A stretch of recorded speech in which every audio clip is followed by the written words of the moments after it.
آگے بڑھتے ہوئے اب آپ کو لیے چلتے ہیں شہر قائد میں، جہاں پر کراچی کے علاقے ملیر سوداباد میں پولیس مقابلے میں ہلاک ہونے والے 4 ڈاکوں کی شناخت کر لی گئی ہے۔ مقابلے میں مارے گئے 2 کا تعلق افغانستان سے ہے۔ اسی حوالے سے مزید بتائیں گے ہمارے نمائندے ذوالفقار علی۔ جی بالکل، کراچی کے علاقے ملیر سوداباد میں پولیس مقابلے میں ہلاک ہونے والے 4 ڈاکوں کی شناخت کر لی گئی ہے۔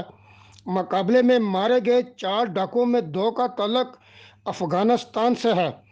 پولیس حکام کا کہنا ہے کہ ہلاک ڈاکوں میں اختر گل، قمر الدین، حیدر خان اور خان محمد شامل ہیں۔ ان میں اختر گل اور خان محمد کا تعلق افغانستان سے تھا۔ اختر گل اور خان محمد کراچی میں افغان کیمپ اور اللہ والا ٹاؤن کے رہائشی تھے۔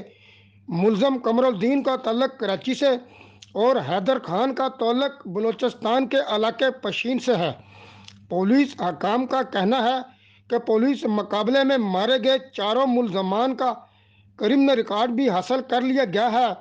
4 ہلاک ملزمان شہر کے مختلف تھانوں کی پولیس کو انتہائی مطلوب تھے۔ جی